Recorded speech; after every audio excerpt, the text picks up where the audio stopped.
हरियाणा में विधानसभा चुनाव प्रचार के दौरान कांग्रेस सांसद दीपेंद्र हुड्डा की रैली का एक वीडियो वायरल हो रहा है और इस वीडियो में दीपेंद्र हुड्डा के साथ मंच पर मौजूद कांग्रेस की महिला नेता के साथ सरेआम छेड़छाड़ की गई।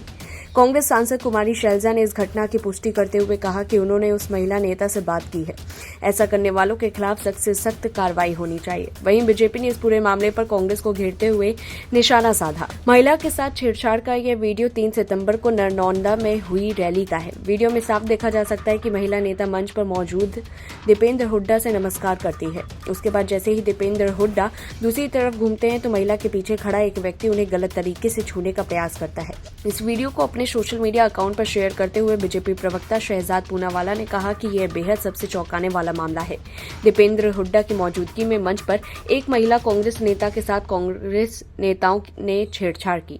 यदि दिन के समय सार्वजनिक रूप से कांग्रेस की बैठकों में महिलाएं सुरक्षित नहीं हैं, तो क्या कांग्रेस के सत्ता में आने पर वे सुरक्षित हो सकती हैं? पूनावाला ने कहा, सिमी जॉन, शारदा राठौर, राधिका खेड़ा और कई महिलाओं को याद करें जिनके साथ कांग्रेस में ही पुरुषों ने दुर्व्यवहार किया था या कास्टिंग काउच के बारे में बात की थी। कांग्रेस में चमड़ी दमड़ी कल्चर चल रहा है। प्रियंका वाड्रा और राहुल गांधी कहां हैं? क्या वे हुड्डा समर्थकों पर कार्रवाई करेंगे? वहीं बीजेपी नेता गौरव भाटिया ने कहा कि इस घटना के बाद आज हरियाणा की जनता कांग्रेस पार्टी और उसके नेताओं के चरित्र पर सवाल उठा रही है, क्योंकि एक बड़ी सभा के सामने महिला का उत्पीड़न हुआ और सभी कांग्रेस नेता इस पर चुप हैं। कांग्रेस की पूर्व अध्यक्ष सोनिया गांधी और महासचिव प्रियंका गांधी वाड्रा के रहते भी पार्टी में महिलाओं के प्रति कोई सम्मान नहीं है। लड़की हूं, लड़ सकती हूं का नारा सिर्फ प्रियंका वाड्रा के भाषणों तक ही है। कांग्रेस की कथनी और करनी में बड़ा फर्क है। कांग्रेस नेता महिला हितैषी होने के बड़े बड़े दावे करते हैं, लेकिन ये सब एक तरह से ढोंग ही है। महिलाएं पार्टी के बाहर तो छोड़िए, अंदर भी सुरक्षित नहीं। ताजा मामले में शुक्रवार 4 अक्टूबर को हरियाणा के नरनौंद में पूर्व मुख्यमंत्री भूपेंद्र सिंह हुड्डा के बेटे सांसद दीपेंद्र सिंह हुड्डा की रैली में मंच पर ही एक महिला नेता के साथ छेड़छाड़ की गई। इस रैली में दीपेंद्र हुड्डा के साथ कांग्रेस के 2 और सांसद के मौजूद रहने के बाद भी मंच पर महिला नेता सोनिया दुहन के साथ छेड़छाड़ की गई। इसकी पुष्टि खुद कांग्रेस सांसद कुमारी शैलजा ने की है। कुमारी शैलजा ने सोनिया दुहन के साथ स्टेज पर हुई बदसलूकी पर कहा कि मैंने उनसे बात की, वो मुझे बता रही हैं कि उनके साथ वहां छेड़छाड़ की गई। मैंने उनसे इस बात की पुष्टि की कि अगर आज किसी महिला के साथ ऐसा होता है तो इससे बुरा और निंदनीय क्या हो सकता है। सवाल यह है कि जिस पार्टी में खुद महिला नेता सुरक्षित नहीं, सोनिया नाम की महिला सुरक्षित नहीं है, वो पार्टी देश की बहन बेटियों को कैसे सुरक्षा देगी? इसको लेकर लोग सोशल मीडिया पर कांग्रेस की थू-थू कर रहे हैं। स्टेज पर एक महिला नेता के साथ हुई इस घटना को लेकर कांग्रेस की किरकिरी हो रही है। इस पूरी रिपोर्ट को लेकर के आपकी क्या कुछ राय, कमेंट बॉक्स में बताएं। चुनाव हो गया, एग्जिट पोल भी आ गए। जम्मू कश्मीर तो कुछ भी बदलने वाला नहीं है। फिर से वही अब्दुल्ला परिवार की लुटेरी सरकार आने वाली है। पर अगर यही पोल परिणाम में बदल गया तो हरियाणा में बहुत कुछ बदल जाएगा। फिर से हुड्डा परिवार की खर्ची पर्ची वाली सरकार आ जाएगी, जहां प्रतिभा का कोई मूल्य नहीं रह जाएगा। जो खर्ची मतलब रुपया पहुंचाएगा वह पर्ची माने नौकरी पाएगा, जैसा कि उत्तर प्रदेश में कभी होता था।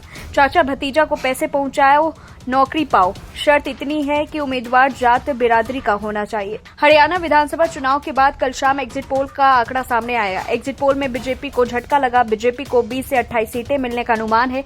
एग्जिट पोल के मुताबिक बीजेपी सत्ता से बहुत दूर है, क्योंकि हरियाणा में सरकार बनाने के लिए बीजेपी को 46 सीटें चाहिए। इस पर प्रदेश के पूर्व गृह मंत्री और स्वास्थ्य मंत्री अनिल विज की प्रतिक्रिया आई।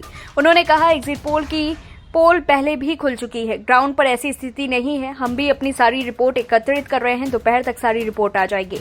बीजेपी नेता ने कहा, मतदान प्रतिशत को देखें तो भूपेंद्र सिंह हुड्डा के हलके में 5% कम मतदान हुआ। मेरे हलके में 3% मतदान बढ़ा है। इसका मतलब कांग्रेस के प्रति लोगों का आकर्षण कम हुआ है। भूपेंद्र सिंह हुड्डा, जिनको मुख्यमंत्री के चेहरे के रूप में पेश किया जा रहा है, उनके हलके में 5% मतदान गिरा है। ये आंकड़ों की बात है, जबकि मेरे हलके में मतदान बढ़ा है। इसका मतलब लोग भारतीय जनता पार्टी को पसंद कर रहे हैं। हम अपनी सारी रिपोर्ट इकट्ठा कर रहे हैं, उसके आंतरिक सर्वेक्षण के बाद बात करेंगे। एग्जिट पोल के आंकड़ों के अगले दिन नायब सैनी ने बीजेपी कार्यालय में प्रेस कॉन्फ्रेंस की। इस दौरान उन्होंने बताया कि हरियाणा में बीजेपी की सरकार बन रही है। हम पूर्ण बहुमत की सरकार बनाने जा रहे हैं। नायब सैनी ने कहा कि हमें पूर्ण बहुमत मिल रहा है, हमारे पास सरकार बनाने की सारी व्यवस्थाएं हैं। अगर जरूरत पड़ी तो अन्य दलों के साथ बात कर सकते हैं। उन्होंने कहा कि आईएनएलडी, जेजेपी और निर्दलीयों के विकल्प पर भी विचार कर सकते हैं। वही एग्जिट पोल के आंकड़ों से कांग्रेस गदगद है। कांग्रेस की पूर्ण बहुमत की सरकार बनते दिख रही है। कांग्रेस को 50 से 58 सीटें मिलने का अनुमान है। हालांकि इसकी असली तस्वीर 8 अक्टूबर को ही साफ हो पाएगी। हालांकि जितने भी एग्जिट पोल और सर्वे सामने आए हैं वे राज्य में डबल इंजन की सरकार बनने की तरफ इशारा नहीं कर रहे। इन एग्जिट पोल और सर्वे के आधार पर प्रदेश में करीब 10 साल के इंतजार के बाद कांग्रेस बहुमत के साथ सत्ता में वापसी करती दिखाई दे रही है। साल 2005 से 2014 के बीच राज्य में कांग्रेस की सरकार थी और पिछले 10 साल से भाजपा सत्तारूढ़ है। एग्जिट पोल के मुताबिक हरियाणा में कांग्रेस पूरे बहुमत की सरकार बना रही है और उसकी सीटों की संख्या बहुमत के आंकड़ों से कहीं अधिक बताई जा रही है। इस पूरी रिपोर्ट को लेकर के आपकी क्या कुछ राय है, कमेंट बॉक्स में बताएं। तब तक के लिए देखते रहिए लाइव टीवी न्यूज। शनिवार को आए तमाम एग्जिट पोल में जम्मू कश्मीर विधानसभा चुनाव में कांग्रेस और नेशनल कॉन्फ्रेंस के गठबंधन को सबसे अधिक सीटें मिलने की संभावना जताई जा रही है।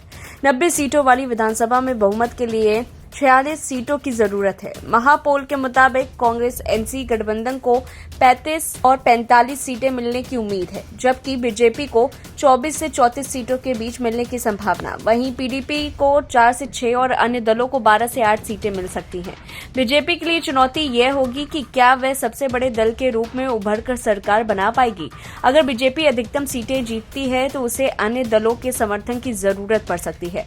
मगर एग्जिट पोल के आंकड़ों के मुताबिक कांग्रेस एनसी गठबंधन बीजेपी के सरकार बनाने की राह में रोड़ा साबित होंगे। लेकिन राजनीति हमेशा आंकड़ों की मोहताज नहीं होती। राजनीति में सत्ता जिसके हाथ में होती है उसके पास बहुत सारे हथकंडे होते हैं और लोहा भले ही आपस में एक दूसरे को काटता रहे, लेकिन सत्ता वो चुंबक है जिसकी तरफ लोहा खींचा चला ही जाता है। थोड़ा इंतजार करना होगा। जम्मू कश्मीर में भी 2019 के हरियाणा की तरह खेला देखने को मिल सकता है। काफी हद तक मुमकिन है कि हरियाणा में जो रोल 2019 में जेजेपी नेता दुष्यंत चौटाला ने निभाया था, पीडीपी नेता महबूबा मुफ्ती भी उसी भूमिका में देखने को मिल सकती हैं। कौन कहता है राजनीति में पुरानी मोहब्बत जिंदाबाद नहीं बोलती है। एग्जिट पोल के मुताबिक बीजेपी को इस बार 27 से 32 सीटें मिलने की संभावनाएं जताई गई हैं, जो पिछली बार यानी 2014 में मिली 25 सीटों से ज्यादा हो सकती हैं। ध्यान रहे तब बीजेपी और पीडीपी का गठबंधन सरकार बनी थी। अव्वल तो वैसी सूरत में इस बार मुख्यमंत्री पद पर दावा बीजेपी का ही बनता है, लेकिन महबूबा मुफ्ती ने तगड़ी सौदेबाजी की तो फिर से बात बन भी हो सकती है। पहली बार पीडीपी ने 28 सीटें जीतने में कामयाब हुई थी, लेकिन इस बार उसे 6 से 12 सीटें ही मिलती लग रही हैं। कम से कम 16 से 22 सीटों का सीधा नुकसान समझ लीजिए। और वैसे ही अन्य दलों के हिस्से में इस बार 6 से 8 सीटें जाने का अनुमान है। हालांकि आंकड़ों के तुलनात्मक तरीके से देखते वक्त ये भी ध्यान रखना चाहिए कि ये चुनाव डिलिमिटेशन के बाद हो रहा है। जिस तरह बीजेपी ने हड़बड़ी में 5 विधायकों को नॉमिनेट करने का फैसला किया है, साफ तौर पर समझा जा सकता है कि वो सरकार बनाने की कवायद में पहले से ही जुट गई है। एक रिपोर्ट के मुताबिक केंद्रीय गृह मंत्रालय की सिफारिश पर उपराज्यपाल मनोज सिन्हा जम्मू कश्मीर विधानसभा के लिए 5 सदस्यों को नामित करेंगी। ये प्रक्रिया जम्मू कश्मीर पुनर्गठन अधिनियम 2019 में संशोधन के बाद पहली बार अपनाई जाएगी। वहीं उपराज्यपाल की तरफ से 5 सदस्यों को मनोनीत किए जाने के बाद जम्मू कश्मीर विधानसभा में सदस्यों की संख्या बढ़कर 95 हो जाएगी और इसकी वजह से सरकार बनाने के लिए बहुमत का जादुई आंकड़ा 48 हो जाएगा। जम्मू कश्मीर के लोगों को उनका वाजिब हक दिलाने का दावा और वादा करने वाली बीजेपी के हिस्से में 27 से 32 सीटें ही मिलने की संभावना जताई जा रही है और उपराज्यपाल की तरफ से विधायकों के मनोनयन के बाद से ये आंकड़ा 37 तक पहुंच रहा है। अब अगर महबूबा मुफ्ती की पार्टी पीडीपी के खाते में 6 से 12 सीटें मिल रही हैं और बाकी बचे क्षेत्रीय दलों और निर्दलीयों के खाते में 6 से 11 सीटें जाने का अंदाजा है, तो बहुमत जुटाने के लिए बीजेपी को बस महबूबा मुफ्ती और निर्दलीयों को साधना होगा। इस पूरी रिपोर्ट को लेकर के आपकी क्या कुछ राय है, कमेंट बॉक्स में बताएं। तब तक के लिए देखते रहिए लाइव टीवी न्यूज। हरियाणा विधानसभा चुनाव 2024 के एग्जिट पोल नतीजे आ चुके हैं। एग्जिट पोल के नतीजों का दावा है कि हरियाणा में कांग्रेस की सरकार बनेगी।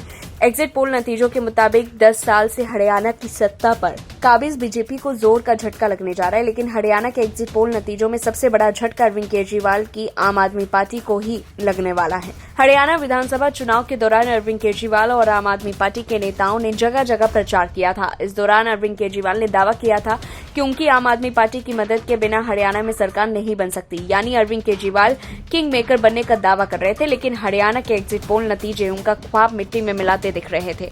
हालांकि एग्जिट पोल के नतीजे गलत भी हो सकते हैं, लेकिन अगर हरियाणा विधानसभा चुनाव के नतीजे भी इसी अनुरूप हुए तो अरविंद केजरीवाल को जोर का झटका लगेगा। इसकी वजह यह है कि एग्जिट पोल नतीजों का दावा है कि अरविंद केजरीवाल की आम आदमी पार्टी को हरियाणा विधानसभा चुनाव में एक भी सीट पर जीत नहीं मिलने वाली। हरियाणा में अरविंद केजरीवाल ने 90 में से 88 सीटों पर आम आदमी पार्टी के उम्मीदवार उतारे थे और अब एग्जिट पोल के नतीजे दावा कर रहे हैं कि अरविंद केजरीवाल की हरियाणा सरकार बनने में कोई भूमिका दूर दूर तक नहीं रहने वाली। कांग्रेस की तरफ से राहुल गांधी ने अरविंद केजरीवाल की आम आदमी पार्टी से हरियाणा में गठबंधन करने का प्रस्ताव दिया था। इस मसले पर आम आदमी पार्टी और कांग्रेस के बीच काफी बातचीत भी हुई। कांग्रेस ने आम आदमी पार्टी को 3 सीटें देने का प्रस्ताव दिया, लेकिन अरविंद केजरीवाल की पार्टी इससे ज्यादा सीटें मांग रही थी। नतीजों में कांग्रेस और अरविंद केजरीवाल की पार्टी में गठबंधन नहीं हुआ और दोनों पार्टियों ने अलग अलग चुनाव लड़ा। एग्जिट पोल के जो नतीजे आ रहे हैं, इसमें आम आदमी पार्टी का कोई नाम लेवा नहीं दिख रहा है। आम आदमी पार्टी किसी भी सीट पर टक्कर देती नहीं दिख रही है और ऐसे में कांग्रेस को कहीं भी आपसे नुकसान नहीं दिख रहा। गौरतलब है कि एग्जिट पोल 8 अक्टूबर को आएगा। उसके बाद ही हरियाणा विधानसभा चुनाव की तस्वीरें साफ होंगी। अभी आम आदमी पार्टी की सरकार दिल्ली और पंजाब में है। लोकसभा चुनाव के दौरान इंडी गठबंधन का आप हिस्सा थी। हरियाणा में दोनों दलों की बात नहीं बनी है। वहीं हरियाणा चुनाव को लेकर मैट्रिक्स की तरफ से जारी एग्जिट पोल में कांग्रेस को 55 से 62 सीटें मिलती दिख रही हैं। वहीं बीजेपी को 18 से 24 सीटें मिलने का अनुमान है। ध्रुव रिसर्च के सर्वे में कांग्रेस को 57 सीटें, बीजेपी को 27 और अन्य को 6 सीटें मिलने का अनुमान है। दूसरी तरफ दैनिक भास्कर के एग्जिट पोल्स जो निकल करके सामने आए हैं, उसमें कांग्रेस को 44 से 54 सीटों के साथ सरकार बनाते देखा गया है और इन सभी एग्जिट पोल्स में आम आदमी पार्टी को एक भी सीट नहीं मिलने का अनुमान जताया। इस पूरी रिपोर्ट को लेकर के आपकी क्या कुछ राय है, कमेंट बॉक्स में बताएं। तब तक लिए देखते रहिए लाइव टीवी न्यूज। कांग्रेस अध्यक्ष मल्लिकार्जुन खड़गे ने राज्यसभा के सभापति जगदीप धनखड़ को चिट्ठी लिखकर एक बड़ा आरोप लगाया। कांग्रेस अध्यक्ष मल्लिकार्जुन खड़गे ने राज्यसभा के सभापति जगदीप धनखड़ को एक पत्र लिखकर CPWD, CISF और टाटा प्रोजेक्ट के अधिकारियों के उनके दफ्तर में अनधिकृत प्रवेश पर अपनी नाराजगी जताई। दरअसल बीते 28 सितंबर को संसद स्थित मल्लिकार्जुन खड़गे के दफ्तर में CPWD, CISF और टाटा प्रोजेक्ट के अधिकारी बिना पूर्व सूचना दिए दाखिल हुए थे, जिसको लेकर उन्होंने सभापति को पत्र लिखकर कार्रवाई की मांग की। CISF ने इस पूरे मामले पर कोई बयान जारी नहीं किया, लेकिन मामले से रूबरू अधिकारियों ने कहा कि जब भी कोई नवीनीकरण निर्माण कार्य होता है तो CISF के जवान प्रोटोकॉल के तहत अन्य एजेंसियों के साथ संसद के भीतर मौजूद रहते हैं। ST पर छपी खबर के मुताबिक मामले से अवगत एक अधिकारी ने बताया कि विभिन्न कार्यालयों में कुछ रखरखाव का काम चल रहा था। कार्यालयों की चाबियां CISF के पास नहीं है। CISF केवल संसद की सुरक्षा के लिए मौजूद है। रखरखाव के काम के बारे में बल को सूचित किया गया था, इसीलिए वे अधिकारियों के साथ विभिन्न कार्यालयों में गए ताकि यह सुनिश्चित किया जा सके कि कोई गड़बड़ी तो नहीं है। 3 अक्टूबर को लिखे पत्र में खड़गे ने इस घटना को नेता विपक्ष के विशेषाधिकार का हनन, अपमानजनक और अस्वीकार्य बताया। साथ ही उन्होंने पूछा है कि किसके निर्देश पर ये लोग उनके दफ्तर में घुसे।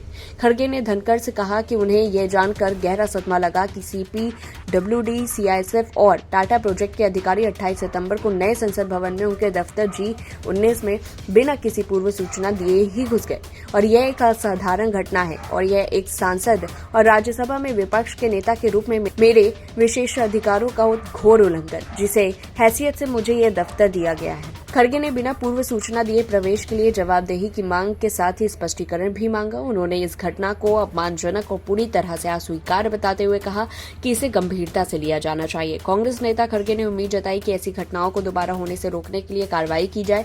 उन्होंने कहा कि अगर इस तरह के प्रवेश की आवश्यकता है तो मेरी अनुमति लेनी होगी और मेरे कार्यालय में किसी की मौजूदगी में ऐसा किया जाना चाहिए। CISF ने अभी तक इस पूरे मामले पर कोई बयान जारी नहीं किया। हालांकि सूत्रों ने खुलासा किया कि संसद के अंदर रेनोवेशन और कंस्ट्रक्शन के दौरान प्रोटोकॉल के तहत CISF के जवान अन्य एजेंसियों के साथ मौजूद थे। फिलहाल इस संबंध में राज्यसभा सचिवालय या फिर सभापति की ओर से अभी तक कोई बयान तो सामने नहीं आया। वहीं कांग्रेस पार्टी इसे सुरक्षा में बड़ी चूक के साथ साथ विभाग की लापरवाही भी मानकर चल रही है। इस पूरी रिपोर्ट को लेकर के आपकी क्या कुछ राय, कमेंट बॉक्स में बताएं। तब तक लिए देखते रहिए लाइव टीवी न्यूज।